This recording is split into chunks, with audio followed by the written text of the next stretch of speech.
go, guys. The Premier League match week 11. I think I think match week 11. Yeah, it's almost. It's tomorrow.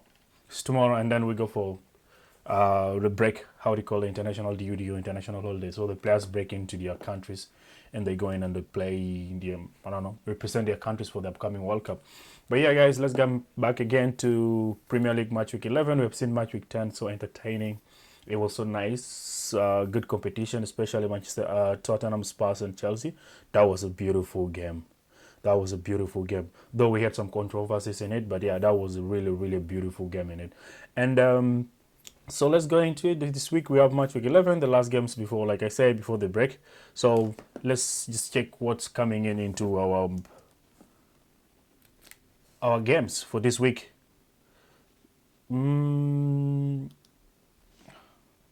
Okay, there we go. Here it is.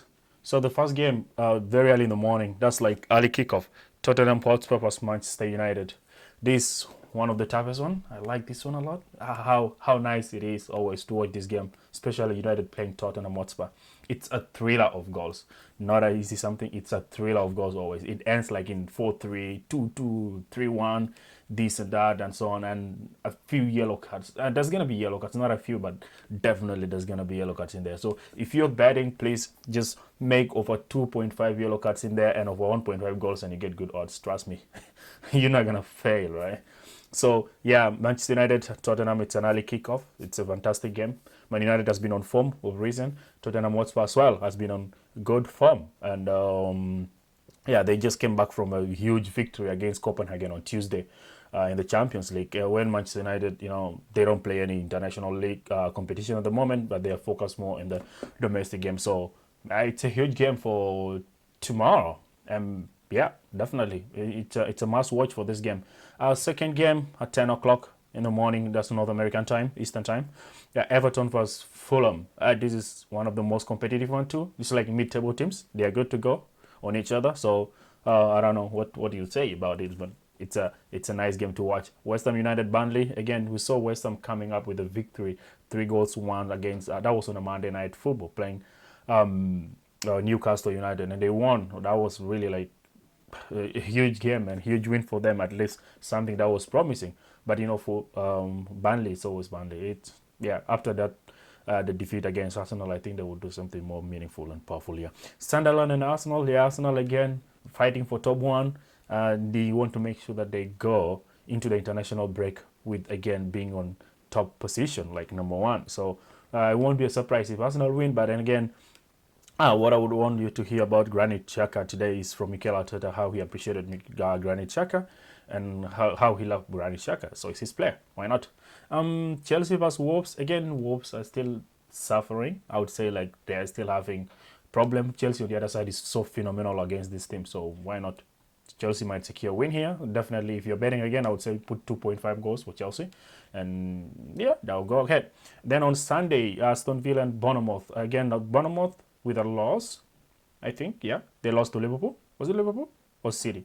I think City. Yeah, they lost 3-1. So I think they will do well. All these teams lost. Aston Villa lost to Liverpool. Bournemouth lost to City. So it's a 50-50 match. But yeah, let's see. It's a nice game to watch. Brentford, Newcastle United. Ooh, this is the G-Tech Stadium, of which one of the stubborn London team. Why not? I'll be rooting for Brentford. I always like them. Yeah, so why not? Get for it. Good to watch the game. Please just watch the game. Crystal Palace and Brighton Hove Albion. Yeah, it's a tough match, but I would say Crystal Palace. Selhurst Park. It's a dream of some players to win in there. So why not? Crystal Palace again. Mateta, count on me over 0.5 goal for Mateta, and you get the money. Palace definitely they will make a win on Brighton. I would see that one happening. Nottingham Forest, Leeds United. This one is a 50-50. It could end up on 1-1 or 0-0. Not really. Then the game of the weekend, Manchester City, Liverpool. As an Arsenal fan, I only pray for a draw. No, nothing, no, all those kind of stuffs. No way. I just only need a draw for this game. So definitely we need to watch this game. And yeah, I'm gonna be interviewing some, Liverpool fans and Manchester City fans in the in the club's restaurants or in the bars where they're watching it. So get tuned, listen to what the opinion will be about after the match. Definitely, that's on Sunday. So please, if that's gonna happen, like, and again, if you haven't subscribed yet, just get to that EPL on the six, English Premier League in the six, and make it boom boom. You know what I'm saying? So Manchester City and Liverpool, it's a must watch. With Arsenal, we want a draw. Manchester City might need a win playing home at Etihad Stadium. Cherky, Haaland, phenomenal players. Liverpool on the other side, Dominic Soboslai, my number one player. I would vote for him like the best midfielders for the last 11 games. He's gonna make some changes and some, yeah. He always like dictating games in that. So it's a must watch for that game. So get into it, guys. I'm not gonna see the table is just like this always. Arsenal is still leading, and Wolves is still down there. It's table is just simple. Man City followed by Liverpool, Sunderland, and everything. So let's look the best game of the day. Ruben Amorim, Manchester United. Listen to what he says about the recent performance, and also he was, by the way, congratulations. He was the manager of the month, so that's nice. Let's listen to what he says about his recent performance in Manchester United team. Hear him out. Positively about what sort of shape do you think the side are in for the game this weekend? How confident do you think your team is now after the start of this campaign and the results recently? I think again, I think we are more confident. We believe more that we can win any game, and we prove already that we can win any game. The last game was tough on us because in some moments we were not the team that we supposed to be in every minute, and compare that to Brighton, and we suffered 2 goals against Brighton, but was a different thing. So we know that we cannot forget that we have a lot to improve. We are more prepared for anything that happen in the game. This is your brain. So that's Ruben. They are more prepared, and it shows that they can win any game despite of facing a different team, whether you are tough or you're not tough. Ruben Amorim is always clear, straightforward. They will win a game. They're just prepared to win. So Tottenham, get cautious. Listen to what he says. Don't get a surprise. Brian Belmo, it's getting tough nowadays. So yeah, that's Ruben Amorim. So they are prepared and ready to win. How about his counterpart? Whoa, what is he saying about this game? Hear him out. They have less than 50% possession in games. How do you expect them to play tomorrow, and how will you try to look to counter that? I think first and foremost you can see it's a Man United team that got more confidence. Definitely, I think Ruben and his coaching staff have done a very good job. It's clearly been a tough year for them and for him. I admire him a lot for that, to go through a very tricky spell with a lot of how can you say, setbacks. So to get through that with that focus is well done, and you can see the bits he's been working on is more and more clear. I think it's also clear that he play not only a system but a specific way, which they are very good at and they're getting better and better at. Right now they are in a moment where they have I think every key player available, and found his team, played more or less the same team last 4 or 5 games. So we know exactly. Yeah, they know exactly what they're expecting from Ruben Amorim, because this guy has been always. I admire him, Thomas Frank. He's honest about his opponents, and he understands also his fellow coaches from the other teams. And well, they are also prepared. Spurs are also prepared. So it's going to be a tough game to watch and a good game to watch, entertaining. Again, like I said, there's going to be many yellow cards on that game. So put on for 2.5 yellow cards in it. So that's fantastic. Let's go. Nice watch game. Sit down, chill, grab a Coke or get something or get a beer and just chill down and watch that game. It's a fascinating game. Very early in the morning, and early kickoff. Whoa, beautiful. So that's the reaction from Manchester United and Spurs, and followed by the game Arsenal and Sunderland. Well, basically, Mikel Arteta is talking about the return of Granit Xhaka. Again, Xhaka against his former team. So listen, Xhaka, by the way, has been the most influential player to this Sunderland squad. So listen to what Arteta says about him. It's Sunderland next. Sure to be quite an emotional game for one player in particular, in Granit Xhaka. He says that you changed him as a human being, both on and off the pitch. Could you give us an insight into the conversations you had with him and what part of your journey did he play?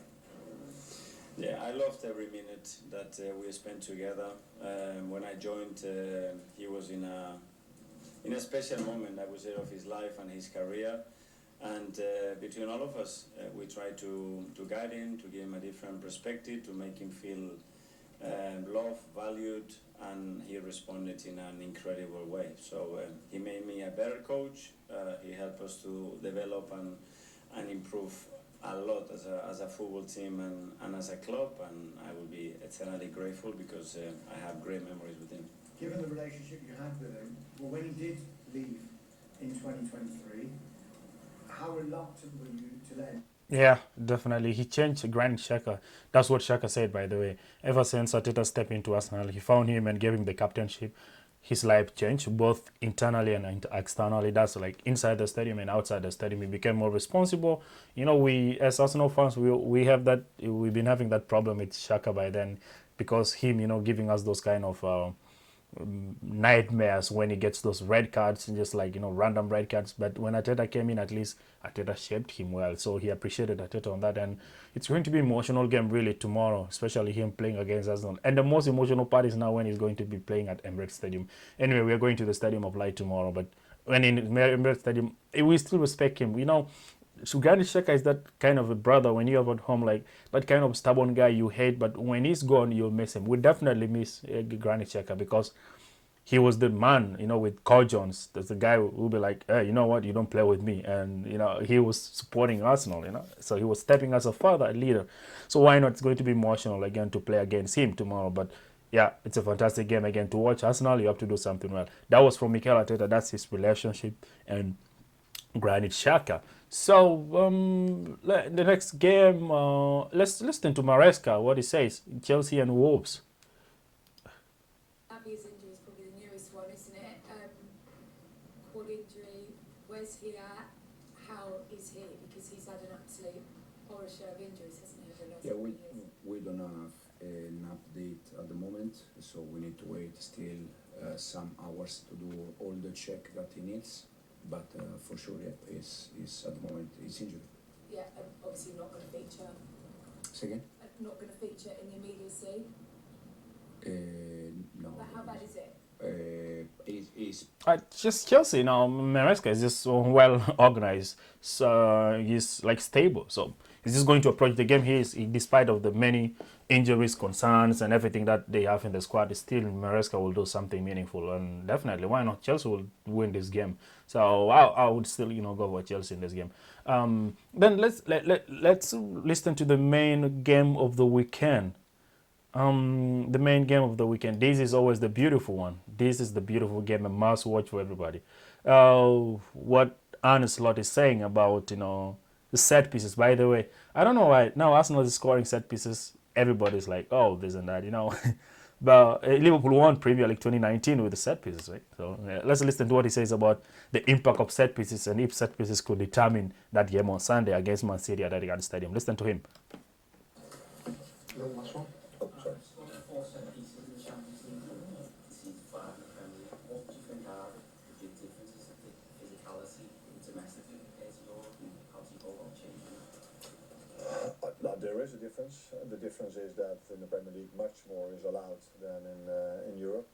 But that has nothing to do with us scoring goals in Europe and not in the Premier League, by the way. But if you ask me, is there a difference? Yeah, there's a difference. I think the physicality in the Premier League is different. You see bigger players, older players. You can see this during the game, but also in the set pieces. There's no other league in the world where there's so much emphasis on set pieces, I think. So every throw in, every ball, 50, 60, 70 yards away from the opposite goal is brought in. And then if you ask me what is the difference for us, for me it's been being unlucky in the Premier League and maybe being a bit more lucky in the Champions League, because I can show you the same chances that we've created in the Premier League that we then just missed, where this led to goals in the Champions League. But I don't know if you say this, but I can say this: if we would have had the same set piece balance in the Premier League as we had in the Champions League, we wouldn't have been 7 points behind Arsenal at the moment. So yeah, conceding 5 and not scoring one, unless you want to see the one from Dominic Szoboszlai, which is a set piece, but for me, it's more throw-ins, corner kicks. If we go back to what we can expect, how we perform, that will always definitely help us in winning more games in the Premier League as well. See, set piece is set piece. You know, you don't do. It's up to you. Set piece is one of the tactic we use in scoring goals. So set piece is set piece is a set piece. So if you don't make use of your set pieces, then some other teams would make use of theirs, right? So you don't have to, you know. It's all on what you think, right? So just make it anyway. Do the best you could. You're playing City at Etihad, right? Do the best you could. Arsenal will always want to draw in that game, so that you know you keep going down. Especially when Arsenal win, they will all vote for a draw in there. And so yeah. And the last guy of the day, my favorite funny manager, Pep Guardiola. He said he admired and he missed Jurgen Klopp. Oh. City Liverpool. Does it look like both clubs are now heading towards their best form again? Listen, if I have to choose one rival to this personal, of course, Milestone, that of course I want to share with many people, obviously, that would be the best. If you tell me, because I've been longer than ever in this country, of course, Barcelona, the impact in my life and as a ball boy, football player and manager and so on is obviously, and of course Bayern was an incredible step as well. But Liverpool, especially with Jurgen, have been the biggest rival in this country and could not be better, to be honest. So the Destiny Universe decide for that, and yeah, nice to live it and our best. I know how quick it is that everything goes here, right? So 1 week ago. Well, he acknowledges Jurgen Klopp, and despite of him coaching in Barcelona, Bayern Munich, and he acknowledges the rivalry in England between him and Liverpool, specifically Jurgen Klopp, and he missed him. That's what he said in the final part of the interviews. He missed him. So, it's fantastic. So why not? He doesn't take Arteta's rivalry that much, because that's just like a teacher and a learner, right? So he's not really like into that. But until also when Arteta maybe wins something, and that will be like, okay, I consider this guy to be my rival. But if you don't win anything, then you're not a rival, and it's true. So Liverpool is his rival, major rival. So it's a massive watch game, and yeah, let's watch that game and see who's gonna be victorious in that game, and see again the change, the alteration in table. On Monday we'll do the highlight, the VR controversies, just in case there's gonna be like some VR bad decisions made. And so we'll also look into that on Monday, and stay tuned. And by the way, on Sunday again, like I said, I'm gonna be going to Liverpool. That's Elephant and Castle, right by King Street. I'm gonna be interviewing Liverpool fans and City fans, so get tuned